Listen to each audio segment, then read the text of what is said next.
Assalamualaikum warahmatullahi wabarakatuh. Bismillah, alhamdulillah, wassalatu wassalamu ala rasulillah sayyidina wa maulana Muhammad ibn Abdillah wa ala alihi wa ashabihi wa man tabi'ahu ila yaumil qiyamah. Allahumma salli ala sayyidina Muhammad wa alihi kama la nihayata li kamalika wa adadi kamalih, amma ba'd. Ilahi anta maksudi wa ridhoka matlubi atini mahabbataka wa ma'rifataka. Hadratal mukarramin wal muhtaramin, jamaah salat maghrib Masjid Pusdai Jawa Barat. Atas kudrat iradat Allah, pada kesempatan ini kita masih diberikan kekuatan untuk melaksanakan salat maghrib berjamaah, zikir berjamaah, doa berjamaah. Mudah-mudahan sholat kita, doa kita, zikir kita diterima oleh Allah Subhanahu wa Ta'ala. Yang dilanjutkan dengan khidmah ilmiah kitab Ayyuhal Walad karya Imam Al-Ghazali. Sebelumnya mari kita awali pengajian pada malam ini dengan membaca basmalah bersama-sama. Bismillahirrahmanirrahim. Dan tidak lupa mari di hati kita niatkan iktikaf di masjid ini sambil menunggu waktu isya. Mudah-mudahan senantiasa amaliyah kita, kebaikannya ditingkatkan oleh Allah Subhanahu wa Ta'ala. Nawaitu an a'taqifa fi hadzal masjid madumtu fihi lillahi ta'ala. Selanjutnya mari kita berdoa kepada Allah Subhanahu wa Ta'ala untuk para ulama, untuk para kiai, ustadz, ajengan yang ada di sekitar kita, khususnya umumnya yang ada di Nusantara, di Indonesia ini. Mudah-mudahan mereka dipanjangkan usia dunianya, berkah ilmunya, jembar rezekinya untuk membimbing kita di dalam urusan agama. Selanjutnya untuk keamanan kedamaian negara kita, wabil khusus kampung kita, kota kita, mudah-mudahan senantiasa ada di dalam lindungan Allah Subhanahu wa Ta'ala. Selanjutnya juga untuk seluruh hajat kita yang baik, mudah-mudahan senantiasa ada dalam qabul Allah Subhanahu wa Ta'ala. Untuk rumah tangga kita, keluarga kita, mudah-mudahan menjadi rumah tangga yang sakinah, mawaddah, warahmah. Putra putri dan cucu kita mudah-mudahan menjadi anak yang soleh dan solehah. Selanjutnya yang sedang diuji oleh Allah Subhanahu wa Ta'ala, baik zahir ataupun batinnya, mudah-mudahan senantiasa diberikan kekuatan, kesabaran dan ketawakulan oleh Allah Subhanahu wa Ta'ala. Dan bagi para almarhum almarhumah yang sudah ada di alam barzah, mudah-mudahan di alam barzahnya ada di dalam kasih sayang dan ampunan Allah Subhanahu wa Ta'ala. Ala hadhihi niyyah wa ala kulli sholih al-madhkurah bi sirril asraril Fatihah. A'udzu billahi minasyaitonir rajim. Bismillahirrahmanirrahim. Alhamdulillahirabbil alamin arrahmanir rahim maliki yaumiddin. Iyyaka na'budu wa iyyaka nasta'in. Ihdinas siratal mustaqim. Siratal ladzina an'amta 'alaihim ghairil maghdubi 'alaihim waladdallin. Amin. Hadratal mukarramin wal muhtaramin, teman-teman sekalian, masih menurut Imam Al-Ghazali, salah satu karyanya Kasyifatul Qulub. Di dalam kitab Kasyifatul Qulub dijelaskan ada seorang pria suatu malam bermimpi dengan Rasulullah Shallallahu Alaihi Wasallam. Ketika si pria tersebut melihat Rasul, Rasul enggan melirik atau melihat si laki-laki itu. Beberapa kali dimanggil, ya Rasulullah, aku adalah umatmu. Rasul tetap tidak mau memalingkan mukanya kepada si laki-laki tersebut. Ya Rasulullah, kenapa engkau enggan melihat muka saya ya Rasul? Kata si laki-laki itu dalam mimpinya. Kata Rasul, saya enggak kenal dengan kamu. Bukankah seorang Rasul itu lebih mengenal kepada umatnya dibandingkan dengan seorang ibu kepada anaknya? Ibu pasti sangat paham, bapak pasti sangat paham dan sangat kenal kepada anaknya. Dan Rasul itu lebih mengenal kepada umatnya, satu-satu semuanya lebih paham Rasul itu. Lebih daripada mengenalnya seorang orang tua kepada anaknya. Nah ini kata para ulama, kan Rasul itu lebih paham kepada umatnya. Kenapa engkau tidak melihatku? Kenapa engkau tidak mengenalku? Lalu kata Rasul, apa jawabannya? Karena kau tidak pernah baca sholawat kepadaku, bagaimana aku mengenalmu? Baik, kata si laki-laki tersebut, saya setiap malam akan baca sholawat 100 kali kepadamu. Akhirnya bangun dari itu, terus dia mengamalkan sholawat. Sholawatnya yang simpel, yang sederhana saja. Sallallahu ala Muhammad, sallallahu alaihi wasallam, atau Allahumma sholli ala Sayyidina Muhammad 100 kali setiap malam. Lalu ditakdirkan lagi si laki-laki tersebut bermimpi lagi dengan Rasulullah sallallahu alaihi wasallam. Lalu Rasul memanggilnya, sekarang aku sudah mengenalmu dan aku akan memberikan syafaat kepadamu kelak di akhir kiamat atau di hari kiamat, kata Rasulullah SAW. Itu salah satu urgensi kita mesti senantiasa bersolawat kepada Rasulullah SAW dengan harapan kita diaku sebagai umat Nabi Muhammad SAW. Allah, malaikat juga membaca sholawat dengan bentuk yang berbeda. Innallaha wa malaikatahu yusholluna 'alan nabi ya ayyuhalladzina amanu shallu alaihi wasallimu taslima. Salawat dari Allah ya rahmat, salawat dari malaikat ya doa untuk memohonkan ampun, gitu kan. Allah saja dan malaikat saja membacakan salawat buat Rasul, apalagi kita. Ya ayyuhalladzina amanu shallu alaihi wasallimu taslima. Seandainya kau mengaku beriman kepada Rasulullah, beriman kepada Allah, ya mestilah kita bersolawat kepada Rasulullah sallallahu alaihi wasallam.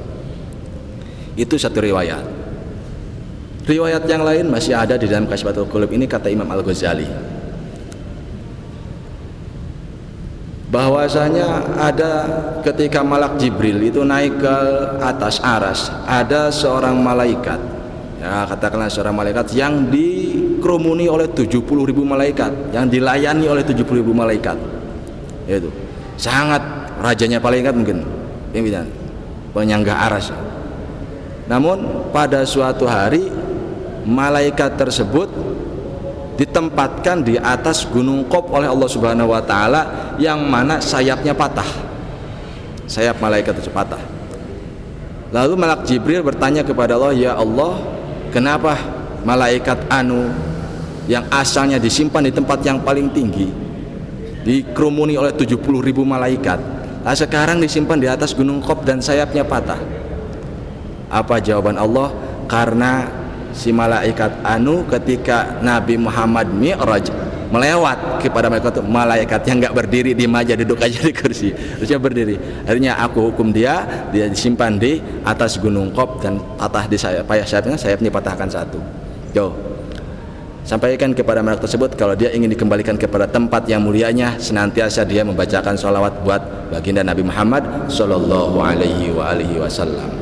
Itu urgensi kita bersolawat kepada Nabi Muhammad sallallahu alaihi wasallam. Insyaallah ketika kita bersolawat kepada Rasulullah dengan hati yang sadar, Rasul itu hadir insyaallah. Ya. Itu yang saya yakini. Anda yakin ya nggak apa-apa. Kalau saya meyakini ya seperti itu, gitu. Dan itu sabda Nabi itu juga ada. Hadratul mukarramin wal muhtaramin. Di dalam sekarang kita insya Allah mengkaji kitab Ayyuhal Walad, masih karya Imam Ghazali lagi. Ini banyak karya Imam Ghazali itu. Kebetulan tadi ketua rampainya ngirim WA-nya ketika saya sudah di kampus dan saya lupa nggak bawa kitabnya, ya akhirnya untuk saya ngeprint lagi itu. Kitabnya ketinggalan di rumah karena diingatkannya ketika saya udah di kampus gitu. Untung ingat waktu malam Jumat, beberapa malam Jumat yang lalu saya masih ingat sampai mana. Sampai kepada bagaimana kita mencari guru yang membina ruh kita. Nah, sekarang kita masuk kepada ketika kita sudah menemukan guru yang membina ruh kita, bagaimana sikap kita kepada guru tersebut. Maka Imam Al-Ghazali memberikan petunjuk kepada kita, amma ihtiramudz zahir bahwa alla yujadilahu, gitu. Kata Imam Al-Ghazali, adapun cara memuliakan guru kita secara zahir, maka satu, tidak boleh berdebat dengan guru. Nah, itu tidak boleh mendebat guru mursyid, guru rohani kita. Kenapa harus zikirnya 165? Kenapa harus setiap malam Jumat? Kenapa? Jangan banyak-banyak kenapa. Kalau belum siap seperti mengikuti guru, jangan dulu berguru lah. Itu banyak mendebat guru. Nah, bukan berdiskusi. Ini dalam tasawuf ya, bukan di dalam fikih. Ini dalam tasawuf. Kalau tasawuf ada etikanya. Dalam fikih silahkan kalau berdebat dengan guru. Kalau dalam fikih Imam Syafi'i aja dengan Imam Malik juga sering berdebat gitu kan. Tapi kalau dalam tasawuf, alla yujadilahu, janganlah banyak bertanya kepada guru pembina ruh, karena beda dimensinya gitu. Kalau dalam fikih ya silakan berdebat dengan guru, berbeda pendapat pun silakan. Tapi kalau dalam pembinaan ruh, kata Imam Al-Ghazali, alla yujadilahu, janganlah mendebat apa yang dikatakan oleh guru kita dalam pembinaan ruh. Tuh. Dan mencari guru yang seperti itu ya seperti mencari belerang merah teh gitu, seperti mencari jarum di dalam tumpukan jerami, sangat sulit sekali. Dan kalau sudah menemukan, maka kita harus seperti mayit yang diurus oleh orang yang memandikan, itu kan, ketika menyimpan kepala kita di bawah kakinya gitu. Wad'u ra'sika bi tahta qadamihi, menyimpan kepala kita di bawah kaki mereka, seperti mayit yang sedang diurus oleh yang memandikan. Ya mau digini gitu kan sama guru, ya silakan gitu. Itu tanggung jawab itu. Sebuah kisah kejadiannya di Pangandaran. Syekh Ahmad Sohibul Wafa Tajul Arifin radhiyallahu anhu itu ketika naik perahu dengan muridnya namanya Kiai Haji Zuki dari Malaysia. Juk, apakah lautan ini bisa membunuhmu enggak? Dia berpikir dulu, lalu melihat gurunya. Enggak, yang bisa membunuh itu adalah Allah Azza wa Jalla yang bisa mengambil nyawa saya. Oh gitu ya, yakin Juk? Yakin. Itu sambil memandang gurunya itu, yakin. Akhirnya Kiai Zuki ditendang sama gurunya itu ke laut. Tenggelam ke laut. Karena melihat gurunya, Robito artinya menyantelkan gurunya, mengandalkan istighosah kepada gurunya. Ternyata selama ketika tenggelam ke lautan itu enggak merasa naon engap teh. Enggak sesak napas, biasa aja seperti di daratan tenggelam. Dan ketika ke lautan itu dia biasa sholat di lautannya, itu kan, mendengar adzan ada dan enggak bahasa apa-apa. Dan itu berapa lama? Enggak lama, cuma 7 hari. Sudah 7 hari baru tiba-tiba datanglah sorban ke bawah, dan itu adalah sorban gurunya. Betul ya Juk ya, yang membunuh itu bukan lautan. Lautan tidak bisa membunuh, tapi mati itu ditentukan oleh Allah Azza wa Jalla. Dan kiainya baru ngaji kemarin masih ada di Malaysia kiainya. Itu dalam dimensi apa? Thariqah atau dalam dimensi tasawuf. Nah, banyak hal-hal yang enggak masuk akal itu. Tapi empiris, tapi nyata itu. Ya mukjizat lah, kayak katakanlah mukjizat. Mukjizat itu kan enggak masuk akal, tapi kita mesti mengimaninya. Karomah juga banyak karomah yang enggak masuk akal, tapi kita mesti percaya kalau dalam masalah ketasawufan atau tarekat seperti itu. Tapi kita belajar tasawuf, belajar tarekat bukan untuk mengejar itu, bukan untuk mengejar keajaiban yang seperti itu, bukan. Tapi untuk al-wusul ila ma'rifatillah, yaitu tujuannya agar kita sampai kepada Allah Azza wa Jalla sejak sekarang, bukan nanti mati, bukan, tapi sejak sekarang.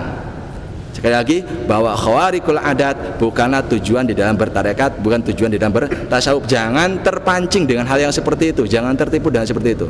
Tapi ini menunjukkan bahwasanya kepatuhan seorang murid kepada gurunya, itu kan, pada gurunya, dan menguji akidahnya. Betul bukan lautan yang membunuh itu, tapi Allah Azza wa Jalla, dan dia terbukti sampai sekarang. Syekh Jukinya ada, gurunya sudah wafat, Syekh Ahmad Subhan. Sekali lagi, etika yang pertama, ala yujadilahu, jangan banyak berdebat dengan guru. Kenapa harus begini, kenapa harus begitu. Saya sempat ingin meneliti silsilah sebuah thariqah, dari misalkan dari Syekh Ahmad Sohibul Wafa Tajul Arifin kepada Syekh Tolha Kasyapu Cirebon, Syekh Tolha Kasyapu Cirebon kepada Syekh Ahmad Hatib Sambas, terus. Dan saya angkat tangan, nggak sanggup. Dan itu sesuatu yang belum baik menjadi seorang murid kalau seperti itu. Lalu saya bermimpi lagi, sudah ada, tinggal makan saja. Kalau udah ada, misalkan ada namanya apa, nasi goreng yang enak, jangan menanyakan resepnya bagaimana, ya tinggal makan saja, orang udah dikasih kok, gitu kan. Misalkan di sini ente ada dikasih bebek jontor, tinggal makan saja, udah dikasih bebek jontor, jangan menanyakan di mana belinya, harganya berapa, apa terus apa, cara bikinnya seperti apa, resepnya ukurannya seperti apa. Capek kita kalau seperti itu. Udah dikasih, tinggal makan saja. Ketika guru sudah memberikan petunjuk, amalkan ini, ya tinggal diamalkan saja, tinggal makan kita. Jangan menanyakan seperti itu. Nah, gitu. Nah, tapi untuk kepentingan ilmu dalam amalia, untuk kepentingan ilmu ya, kepentingan ilmu, kalau ada orang bertanya, ya mesti kita mempelajari argumentasi. dalil-dalilnya, mesti gitu kan. Adapun kita mengamalkan perintah guru rohani itu sebuah ketaatan. Tapi karena zaman sekarang, zaman milenial ini selalu bertanya dalilnya mana, sahih atau dhaif, capek gitu. Tapi kita mesti tahu yang seperti itu, mesti tahu. Bukan berarti kita tidak meragukan apa yang ditunjukkan oleh guru kita, bukan seperti itu maksudnya. Yang kedua, wala yashtagila bil ihtijaji ma'hu fi kulli mas'alatin wa in alima khata'ahu. Dan janganlah seorang murid itu disibukkan, tidak diperkenankan banyak berargumentasi dengan guru dalam segala masalah, meskipun mengetahui kesalahan secara dohir ya, kesalahan guru kita, meskipun mengetahui secara dohir kesalahan guru kita. Misalkan ada istighfar yang sering dibaca, astaghfirullahal azim alladzi la ilaha illa huwal hayyul qayyum wa atubu ilaihi. Itu kalau menggunakan pendekatan nahwu itu kurang tepat, hayyul qayyum kurang enak, terlalu pemborosan. Yang benar atau yang tepat kalau pakai penggunaan nahwu itu astaghfirullahal azim alladzi la ilaha illa huwal hayyul qayyum. Karena astaghfirullah haknya nasab fathah, maka al hayyu sebagai sifat harus al hayya, itu kan. Karena kalimatnya begini, astaghfirullahal azim alladzi la ilaha illa huwa titik. Saya memohon ampun kepada Allah yang tiada Tuhan selain Dia, kan gitu artinya, titik. Dia itu siapa? Al-Hayya, yang hidup, Al-Qayyum yang berdiri sendiri. Waktu bilai. Nah, itu ketika guru mengajarkan wal hayyul qayyum, ya udah ikuti aja seperti itu. Jangan diubah-ubah jadi wal hayyul qayyum. Itu. Bukan berarti guru nggak tahu, tapi ketika ditanya sama gurunya, "Nah, saya juga dari gurunya seperti ini," terus sampai seperti itu. Nah, itu ya. Seperti itulah. Jangan berargumen, wah mentang-mentang ngaji alpiyah, mentang-mentang gitu, harus didebat guru. Ya udah, nggak akan jadi murid yang gitu, banyak mendebat guru, ya. Terus, wala yulki baina yadaihi sajadatahu, janganlah menghamparkan sajadah di depan guru kita kecuali illa waqta adai salat, kecuali ketika sudah datang waktu salat. Fa idza farago minas salat, apabila guru kita setelah selesai salat, maka yarfa'uha, seorang murid melipat kembali sajadahnya. Yang selanjutnya, wala yuksiru nawafila as-shalah, nawafila as-salati, janganlah memperbanyak salat sunat bi hadratihi, ketika ada guru kita. Wa ya'malu ma ya'muruhu asy-syaikhu minal amali bi qadri wus'ihi wa taqatihi, dan kita mengamalkan apa yang guru kita perintahkan sesuai dengan kemampuan kita. Itu cara menghormati guru kita secara zahir.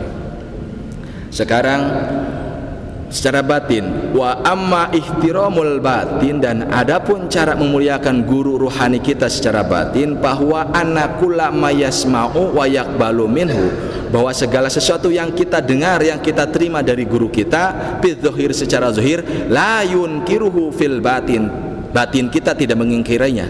Itu.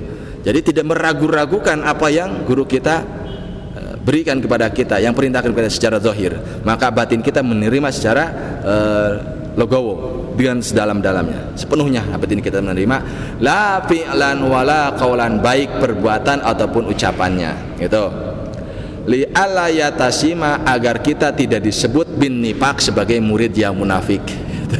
Di depan guru kita ya siap laksanakan, pada di belakang malas lah, mumpung guru kita nggak lihat, gitu munafik namanya, gitu ya.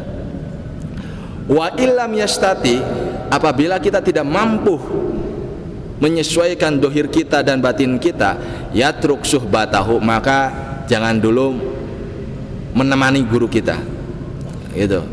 Jangan dulu kita suhbah, itu bergaul dengan guru kita, illa aywafiqa, sampai sesuai apa batinhu, batin murid kita, muridnya, zahiruhu, dengan zahirnya, sehingga sampai sesuai dohir kita dengan batin kita, sesuai dengan petunjuk guru kita. Jangan sampai zahirnya menerima tapi batin tidak. Itu jangan sampai disebutkan murid yang munafik. Nah, itu secara batinnya. Terus Adab-adaban sebagai sufi diantaranya lagi adalah wayah tariju, dan dia menjaga an mujalasati sohibis su, bergaul dengan teman yang memiliki budi pekerti yang buruk.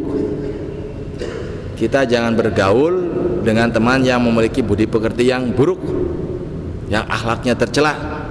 Kenapa? Liyuksia, agar mempersempit wilayata syayatini al jinni wal ingsi min sahni qalbihi, agar kita mempersempit kekuasaan setan, jin dan manusia dalam serambi hati kita. Kalau kita bergaul dengan orang yang memiliki budi pekerti yang buruk, gitu kan, akhlak yang buruk, itu sama dengan memperluas wilayah setan untuk menggoda kita. Artinya ketika setan punya kendaraan nafsu, ya kita dikasih bensinnya karena kita bergaul dengan yang buruk. Tapi ini belum selesai. Apabila ini dalam kitab Nasuih Lebar atau Nasuih Diniyah dijelaskan seperti ini, seandainya kalau kita akan terbawa arus bergaul dengan orang buruk, jangan. Tapi seandainya kalau kita mengukur, kita bergaul dengan mereka karena menghormati mereka juga, yang keduanya mudah-mudahan mereka mendapatkan hidayah dan taufik dengan pergaulan saya. Tapi jangan sampai malah kita yang terbawa arus. Bahasa di dalam sebuah tanbih, akur jeng batur-batur tapi ulah campur baur. Itu. Dengan siapapun bergaul silahkan, tapi jangan campur baur, itu jangan terbawa maksiatnya. Dengan yang suka sholat gaul, yang nggak suka sholat juga gaul, tapi jangan terbawa nggak sholat gitu. Dengan yang suka puasa gaul, dengan yang tidak suka puasa juga gaul, tapi jangan terbawa tidak puasa. Itu silakan saja. Itu. Akur jeng batur-batur tapi ulah campur baur. Itu pun kalau sudah mengukur kemampuan keimanan kita. Itu. Kalau kita ternyata akan mengakibatkan terjerumus ke dalam jurang yang sama, ya janganlah. Lebih baik diam aja. Gitu. Bergaul mencari teman-teman yang baik saja. Gitu. Payuspi, maka akan bersih si murid tersebut anlusis syaitanah, dari kotoran sifat kotor setan. Ketika kita mempersempit wilayah gerak setan di dalam kolbu kita, maka kita insya Allah akan bersih dari sifat kotor setan. Tuh. Selanjutnya di antara ikhtiar seorang murid itu, wa ala kulli halin, dalam segala situasi dan kondisi, yakhtarul faqra alal ghina. Seorang sufi itu lebih memilih kefakiran daripada kekayaan. Jangan gagal paham di sini. Wala tansa nasibaka minad dunya. Lebih baik fakir. Parah juga nanti fakir. Nah. Fakir di dalam konteks tasawuf, fakir dalam konteks tasawuf itu adalah maqamus syarifah, derajat yang mulia. Bukan fakir nggak punya apa-apa, bukan. Ya, maqamus syarifah. Merasa butuhnya bukan butuh ke dunia, tapi fakirnya fakir kepada Allah Azza wa Jalla, butuh kepada Allah Subhanahu wa taala. Jangan sampai gara-gara belajar tasawuf, belajar tarekat, dia malas bekerja. Kenapa? Karena rezeki sudah ditanggung oleh Allah. Wah, celaka kalau kayak gitu. Itu makom asbab yang seperti itu, sudah seperti itu, celaka. Nanti akibatnya apa? Badan payah, hati susah, gitu kan? Sudah tidak punya dunia dan juga maksiat kepada Allah, dosa kepada Allah, itu parah. Sing penting kita dalam menyikapi dunia, satu, macam-macam manusia itu punya dunia tapi tidak tertipu. Minal agnya isyakirin, ini orang kaya yang bersyukur kepada Allah Subhanahu wa taala.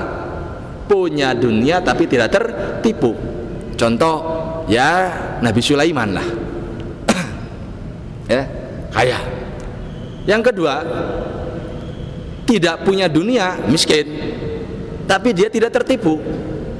Contohlah Nabi Isa alaihissalam. Ya. Yang ketiga, punya dunia, dia kaya tapi tertipu dengan dunianya. Dia tidak mau ibadah kepada Allah Subhanahu wa taala. Contoh Firaun, Qarun, mungkin diri kita. Baru punya motor satu udah malas sholat. Mungkin diri kita, nggak usah jauh-jauh Firaun lah. Kita digibawah Firaun ke dihampura dosa. Terus dijelekan Firaun. Tapi udah dijelekan sih dalam Quran juga. Mungkin diri kita. ya, punya dunia walaupun sedikit tapi tertipu oleh dunia sehingga mengabaikan perintah Allah Subhanahu wa taala. Naudzubillahi min dzalik. Yang keempat, yang paling parah, tidak punya dunia ya tertipu juga dengan dunia. Udah kismin, tak mau ibadah kepada Allah Azza wa Jalla. Nah, siapa tahu itu juga ada dalam diri kita. Naudzubillahi min dzalik. Nah, kita mengetahui macam-macam ini agar kita memilih mau yang mana kita. Punya dunia tidak tertipu, tidak punya dunia tidak tertipu, punya dunia tertipu, tidak punya dunia ya tertipu. Kita ada di mana levelnya? Introspeksi, ya.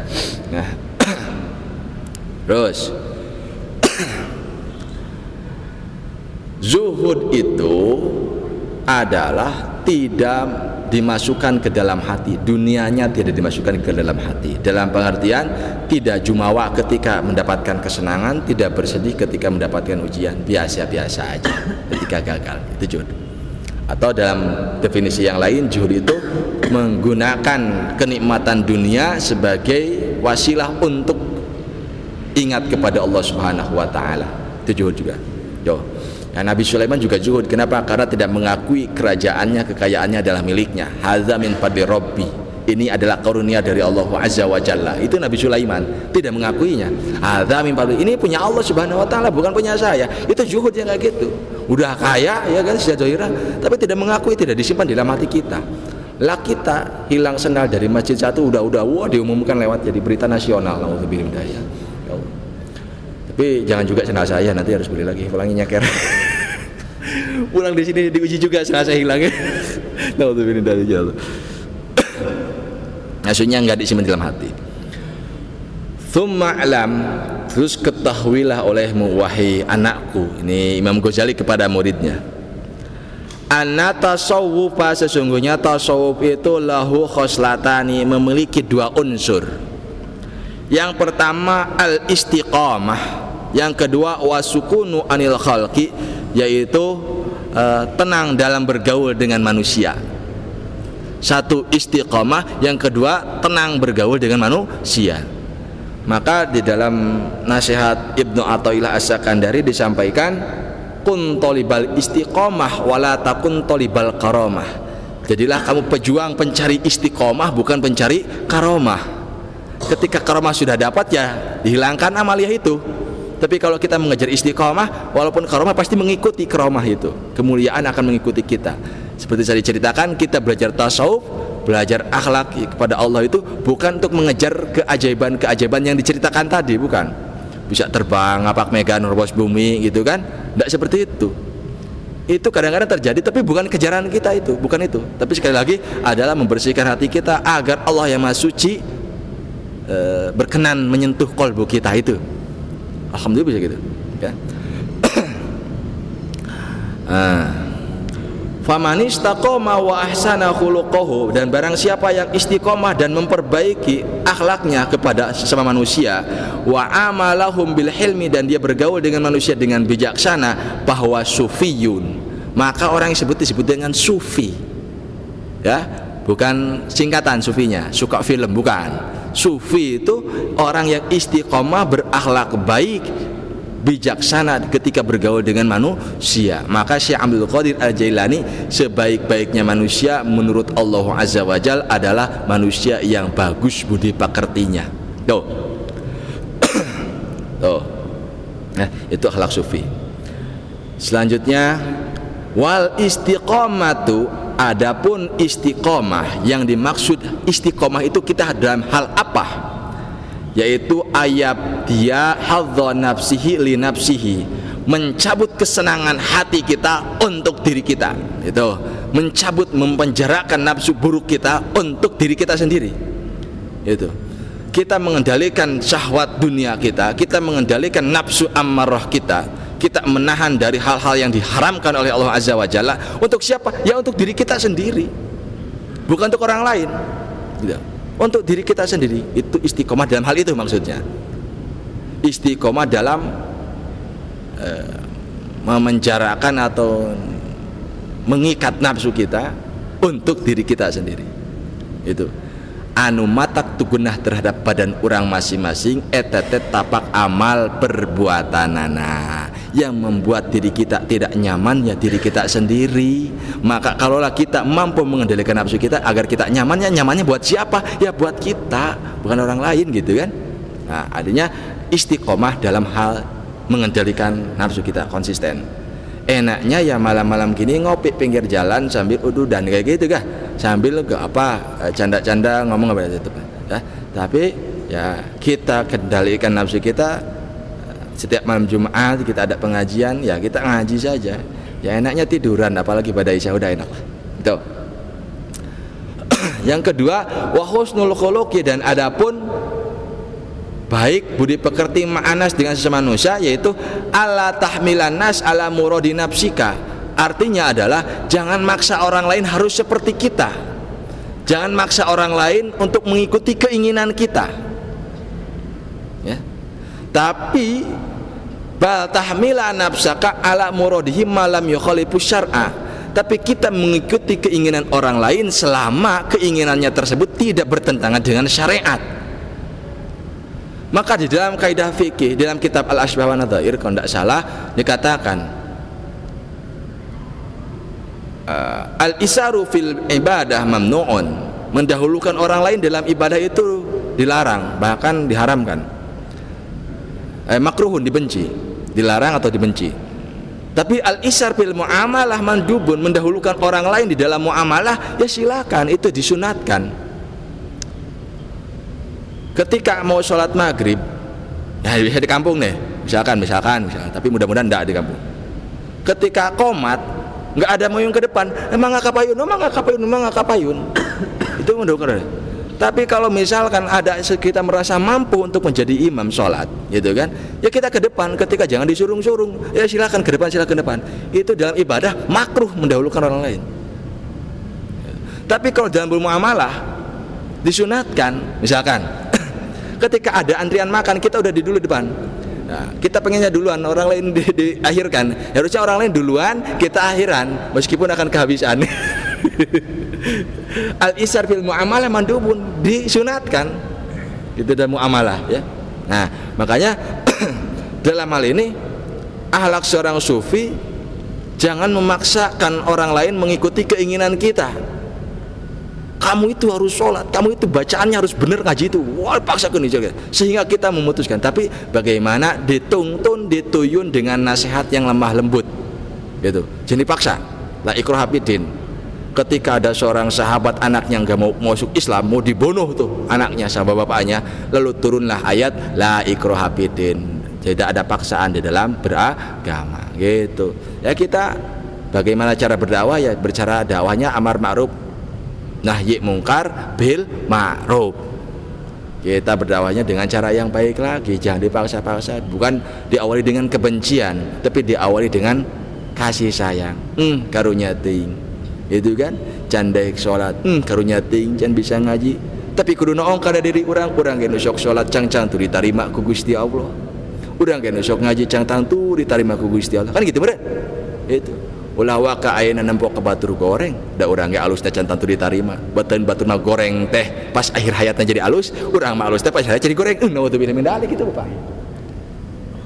Itu ya. Akhlak supi, pakai akhlak supi. Tapi akhlak suka film, itu mah di bioskop, itu mah bagaimana ya. Terus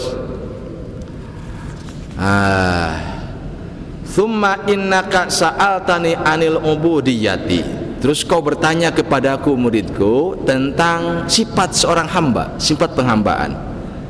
Wahia salah satu asya'a, sifat penghambaan itu ada 3.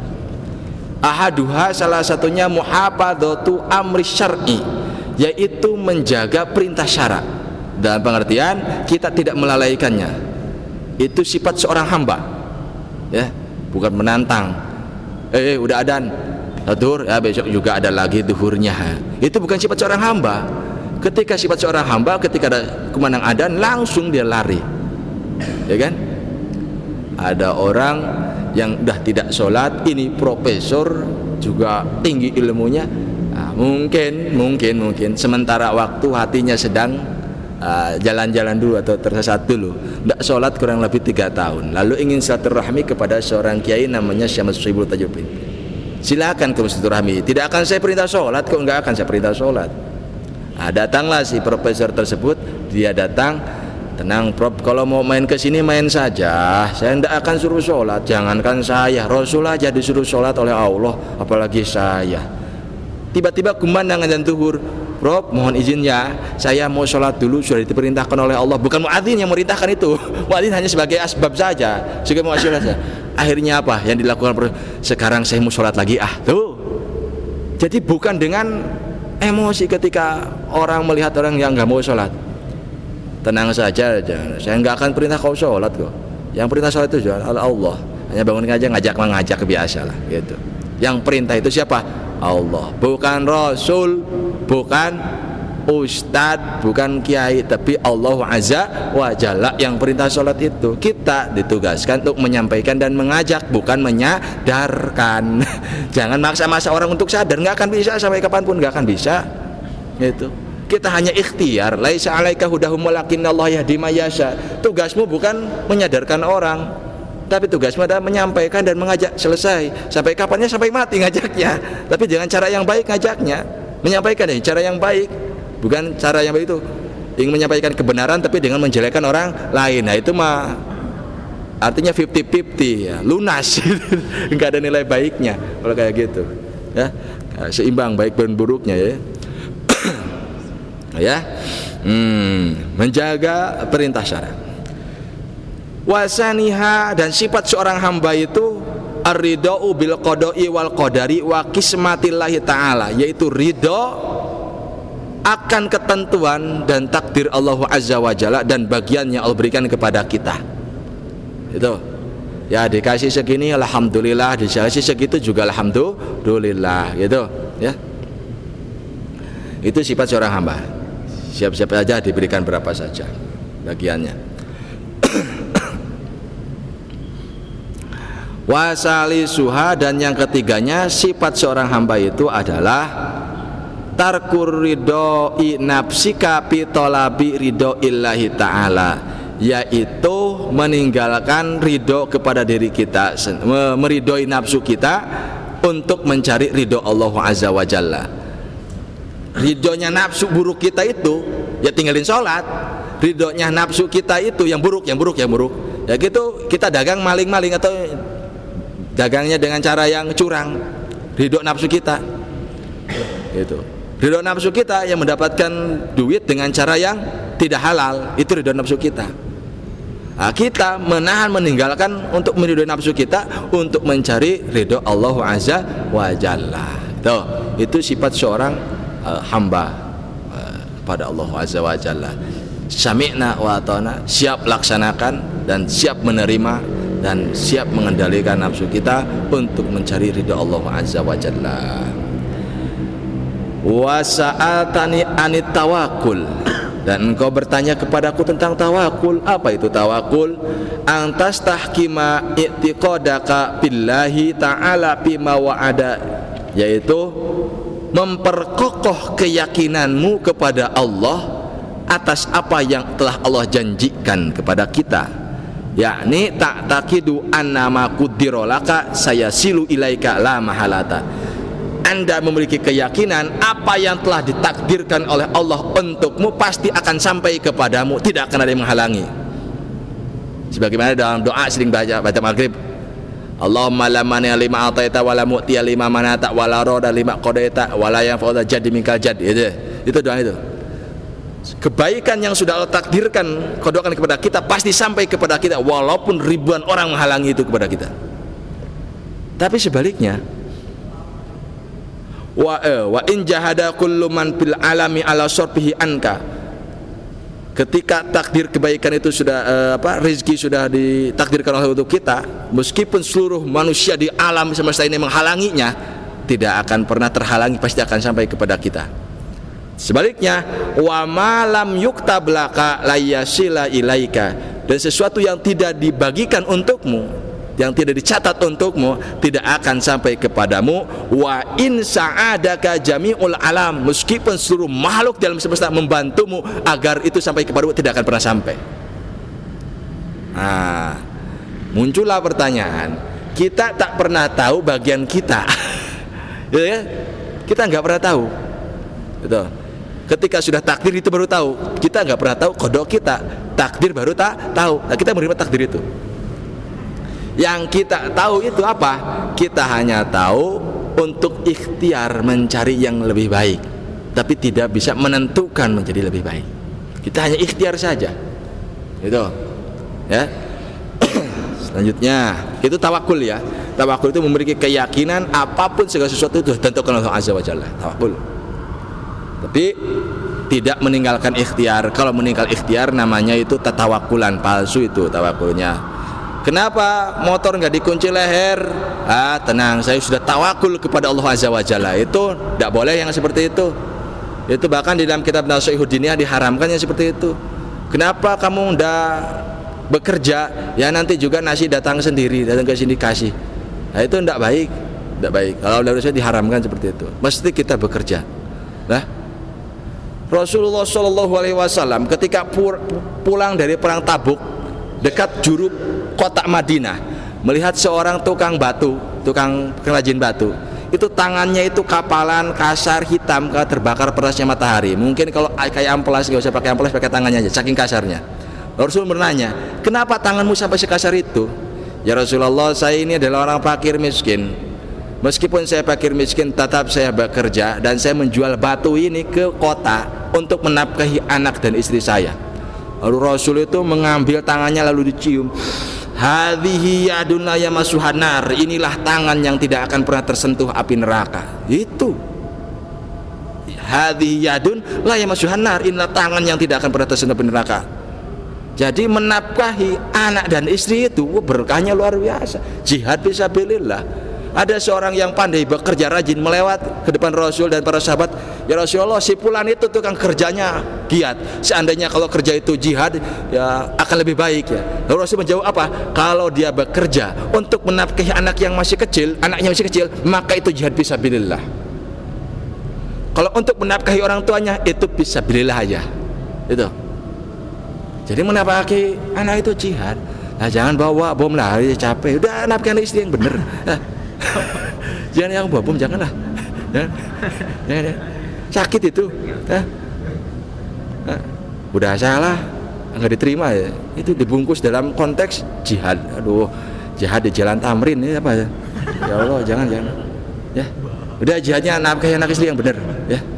Kerja yang bener. Kayak tukang batu tadi lah, tapi jangan jadi tukang batu juga sih, yang lebih baik gitu. Itu mah ikhtiar yang kecil aja seperti itu sangat dihargai oleh Rasulullah Sallallahu Alaihi Wasallam. Dalam sejarah Rasul hanya mencium Siti Fatimah, tangan Siti Fatimah dan si tukang batu itu. Saya belum menemukan lagi sejarah Rasul mencium tangan Raja Anda, Bang Quraisy enggak, gitu. Meskipun bangsa Quraisy mulia, enggak pernah. Itu sangat menghargai Rasul kepada orang yang bekerja keras untuk menafkahi anak istrinya. Ya, Sayyidina Umar saja mengatakan saya lebih baik mati ketika mencari nafkah untuk anak istriku daripada mati ketika perang, gitu kan? Itu Sayyidina Umar kata gitu. Ya. Itu pentingnya. Udah kawin punya anak tuh, yang rajin kerjanya. Zikir, pikir, ikhtiar, ikhlas itu udah. Itu ikhlas. Itu cek tina SSG mah gitu cenah ge baheula aja gitu. Allahumma sholli ala Sayyidina Muhammad. Udah Isya belum? 2 menit lagi. Ada tinggal ikhlas satu lagi nih. Inilah, mudah-mudahan keburu. Wa sa'altani anil ikhlas, dan engkau bertanya tentang ikhlas. Wallahu a'lam bishawab wal khata, wallahul muwaffiq ila aqwamit thoriq. Assalamualaikum warahmatullahi wabarakatuh.